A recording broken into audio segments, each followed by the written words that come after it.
Chers amis, chers internautes, fidèles auditeurs, auditrices, bonjour et bonsoir.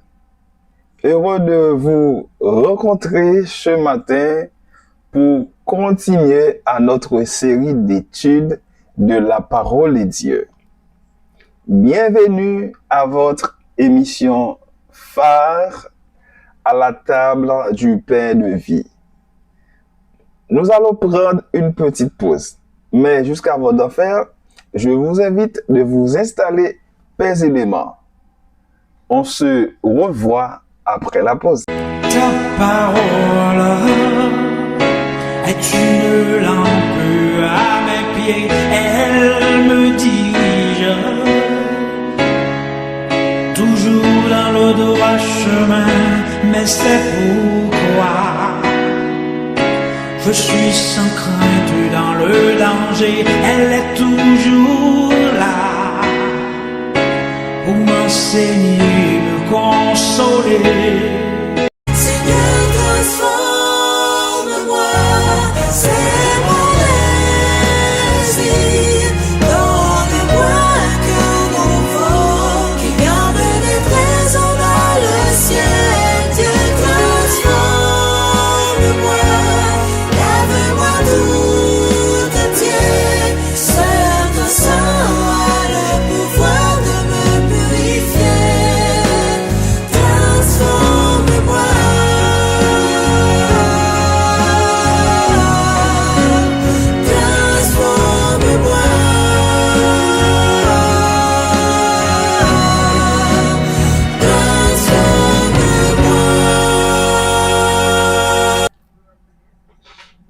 On est de retour après la pause, chers amis, fidèles auditeurs, auditrices.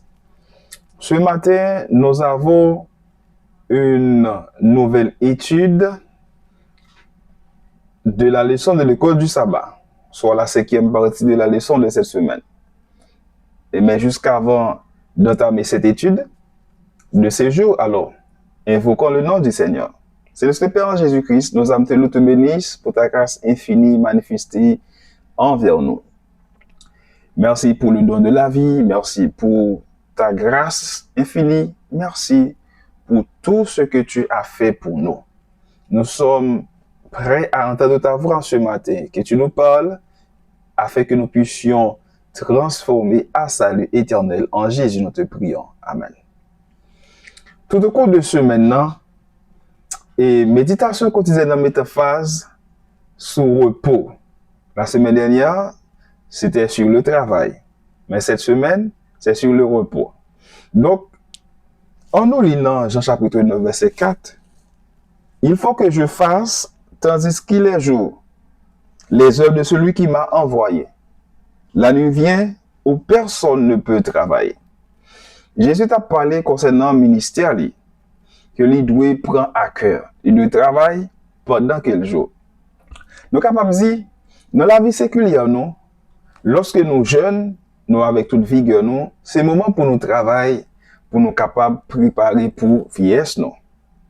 Le moment pour nous travailler, c'est pendant quel jour, pendant que le pral la nuit, symboliquement, c'est lorsque nous vieillissons, nous grands monde. Nous sommes capables de dire également, et bon Dieu liban nous, le jour pour nous travailler, la nuit pour nous reposer. Bon, dans grand pays, nous connaissons, pas un jour, pas la nuit. Mais c'est ça, bon Dieu lui-même, lui créer. Et normalement, c'est sans ça, et que jour avec le temps, lui gagne. Pour aider nous faire équilibre qui doit exister entre activité nous et repos. Donc, dans la vie spirituelle, nous avons besoin de travail pour le Seigneur, c'est-à-dire prêcher l'évangile, pendant que nous pouvons connaître persécution. Pendant que crise générale pour arriver sur nous. Même s'il n'est pas loin. Donc, il est vrai que même dans le moment de crise, nous n'avons pas d'obligation pour le travail, si nous pas travail, mais pendant il en est temps, prêchons l'évangile, l'éternel. Maintenant, qui s'acrive? Il y a deux extrêmes nous devons éviter. Premier extrême, c'est que nous pas doués sacrifier nous pour tout le temps nous travail sans nous pas reposer. D'ailleurs, bon élément nous 6 jours pour le travail, 7e jour pour nous reposer. OK?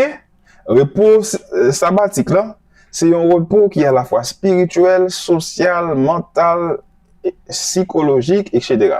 Parce que c'est dans le moment ça, côté que l'esprit doit reposer, connecté seulement à adorer bon Dieu. Donc, en plus de ça, ou gen famille, madame, mari, petite, ou des amis tout. Ou besoin joindre du temps pour passer ensemble avec yo. Dans ces familles-là, c'est une bagarre qui est capable de qui plus important pour eux. Malheureusement, nous avons des gens qui allent à l'extrême dans le travail, ils sacrifier ça qui est plus important qui c'est famille. Comme ça, tout les gens qui tombé dans une paresse indolente, côté que ils pas jamais travail ou du moins ils pas intéressé à travail. C'est des extrêmes pour nous éviter. La vie épanouie ou bien santé épanouie, c'est lorsque il y a une bonne harmonie entre activité et repos. Il y a un équilibre entre activité et repos. Les ça, je garantis, vous avez une santé épanouie, vous avez une vie équilibrée. Donc, il y a un dicton qui dit que, alors, Salomon il dit dans Ecclésias chapitre 4, verset 6, mieux vaut une main pleine avec repos que les deux mains pleines avec travail et poursuite du vent. Au lieu pour, par exemple, qu'on tire pour travail, qui travail c'est liberté, eh bien, préférez que ou faire équilibre, ou travail, ou reposer, ou travail, ou reposer. Laissez ça, ou une vie équilibrée, me garantir que il y a plus bon pour santé ou pour vivre ici-bas. Donc, mandez bon Zé lui-même pour capable aider nous à prendre loisir qui sain yo et nous capable d'étendre nous capable et bien faire équilibre dans la vie nous dans tout ça que nous avons entreprendre et comme ça nous capable de une santé qui robuste, nous va vivre longtemps ensemble avec famille nous. Grâce bon Dieu ensemble avec vous. Cette semaine, nous étudions la 8e leçon de ce trimestre dans les psaumes première partie. Et le texte de mémoire se trouve dans Apocalypse chapitre 14, verset 1er. Et nous lisons ce qui suit. Je vis l'agneau debout sur la montagne de Sion, et avec lui 144 000 qui avaient son nom et le nom de son père écrit sur leur front. Au cours de ce maintenant, nous avons parcouru le livre des psaumes. Il y a noté le psaume 5, côté que David, comme étant l'auteur de ce psaume, il t'a invoqué le nom de l'Éternel. Et nous t'a réaction l'Éternel vis-à-vis des méchants, réaction ou bien attitude de l'Éternel vis-à-vis des justes. Nous voyons que moun qui trouve sur montagne là avec l'agneau et son père, c'est moun qui est irréprochable et que n'a pas trouvé mensonge dans sous bouche yo, dans bouche yo. Tandis que méchant yo même c'est menteur, c'est trompeur, c'est violent et c'est rebelle. Donc nous voyons que nous avons une ligne de démarcation sans nous pas besoin d'enorgueillir nous, qui doit exister entre les justes et les injustes.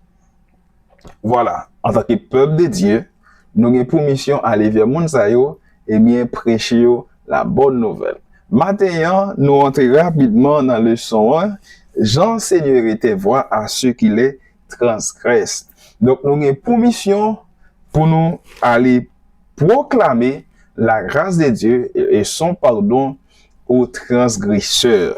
Encore, David, l'auteur de ce psaume, psaume 51, qui c'est un psaume de repentance, et que David lui-même, il t'a adressé à l'Éternel. Et que moi-même, avec nous utilisé de très souvent psaume ça, lorsque nous avons confessé péché nous à l'Éternel.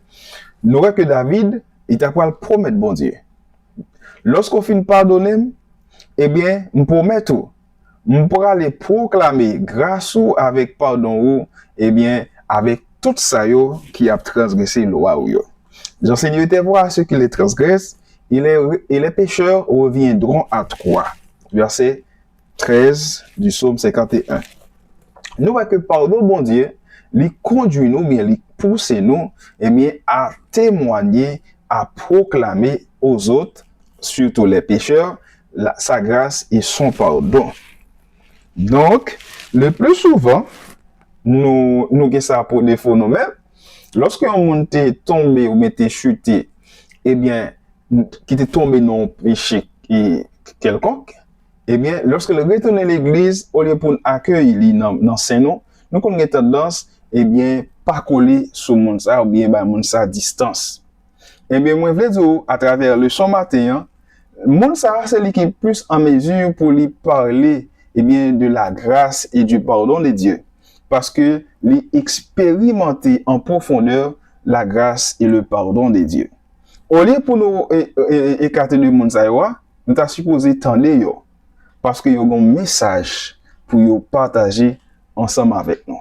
Donc, nous, après nous finissons expérimenter le pardon et la grâce de Dieu, nous venons un impératif pour nous aller témoigner aux autres pécheurs le pardon de Dieu. Comment Dieu est un Dieu qui pardonne, qui fait grâce.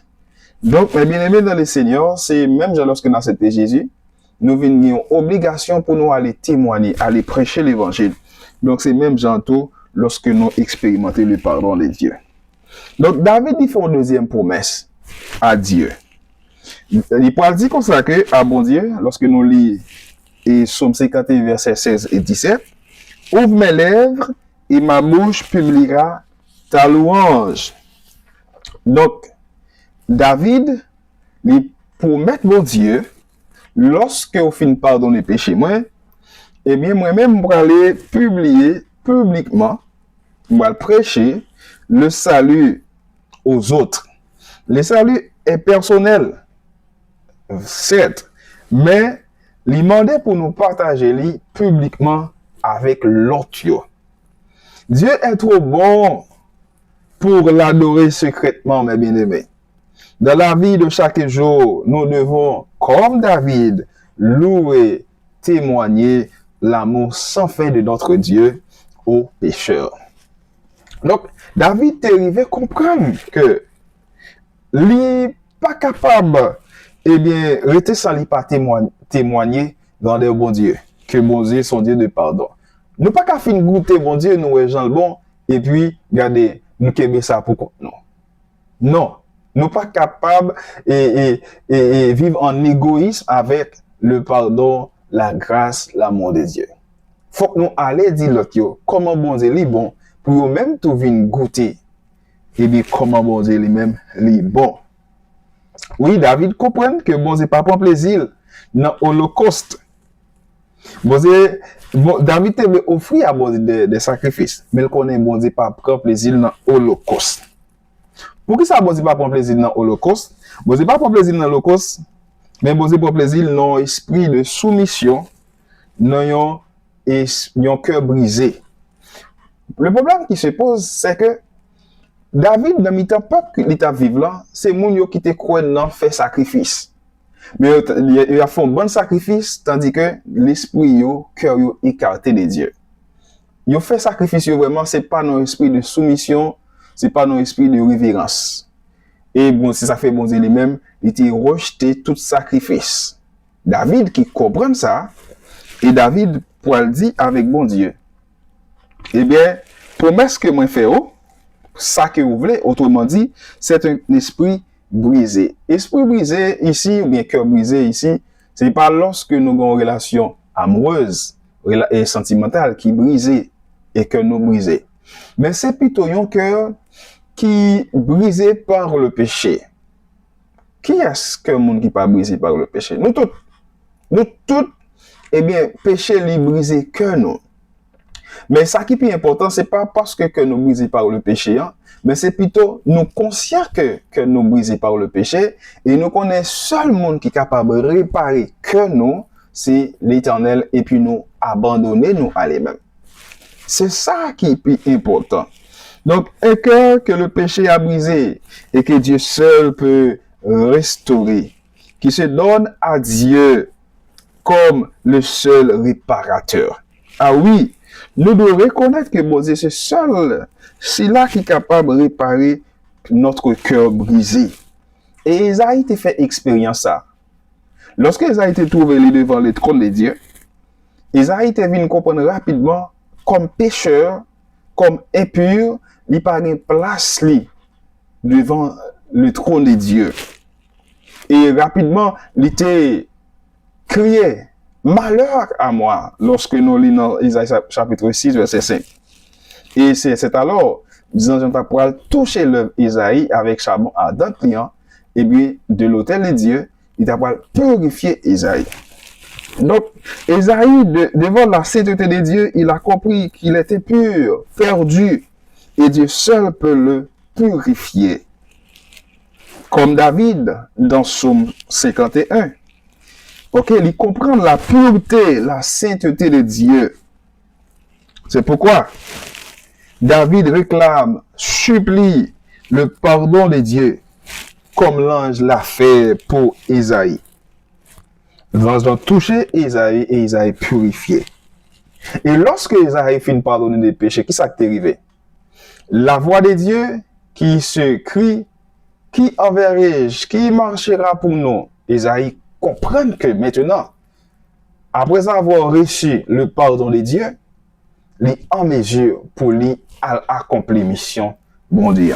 C'est-à-dire pour servir Dieu, pour témoigner pour Dieu, faut que le péché nous pardonne, faut que la vie nous transforme. Et c'est ça David pour faire tout. David, une fois que le péché lui finit pardonner, David pour prendre engagement pour lui aller publier, aller témoigner la grâce de Dieu, le pardon de Dieu. Donc maintenant, comment on est capable de proclamer le salut aux autres si nous-mêmes nous pas d'abord recevoir salut? C'est ça que fait. L'Église du reste, le peuple de Dieu, a pour mission pour aller prêcher l'évangile éternel dans tout coin de la terre. Premier bagage nous devons prêcher, c'est la grâce de Dieu. Jésus-Christ crucifié, ressuscité et il revient bientôt. Et l'amour de Dieu, Jésus sacrifié alors pour l'humanité. Pour quel que soit mon nom, il a besoin pour capable croire et accepter salut en Jésus-Christ. Avant que nous prêchions au message 3 anges là, avant que nous prêchions, nous devons adorer le seul vrai Dieu. Apocalypse chapitre 14. Avant que nous parlions de la chute de Babylone, pour sortir, Apocalypse chapitre 18, de Babylone pour venir joindre bon Dieu, avant de prêcher message avertissement, ça nous devons prêcher l'amour, la grâce, le pardon de Dieu pour l'humanité. Donc, mesdames et dans le Seigneur, c'est mission ça que l'Église les gagne.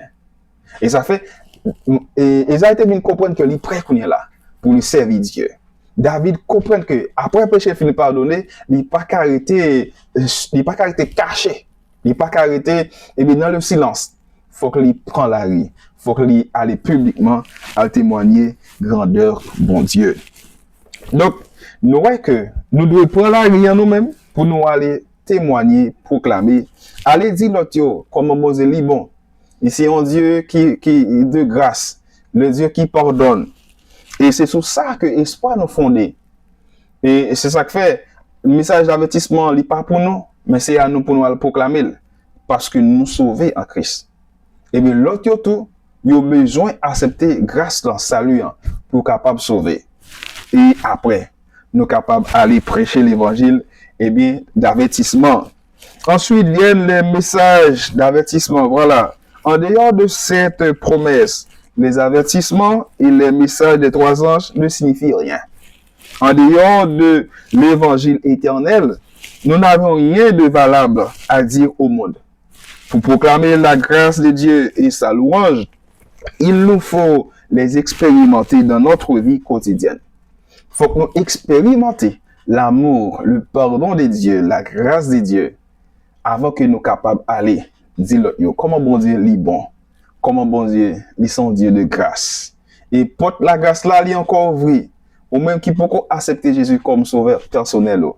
C'est bien le moment. Accepter Jésus comme sauveur et qu'on soit capable de faire partie des rachetés de tous les âges qui est pour avec Dieu sur la montagne de Sion et côté nous pour suivre l'agneau partout où il va. Bon Dieu bénisse. Notre Dieu, notre Père Céleste, nous vraiment contents, reconnaissants pour révélation parole.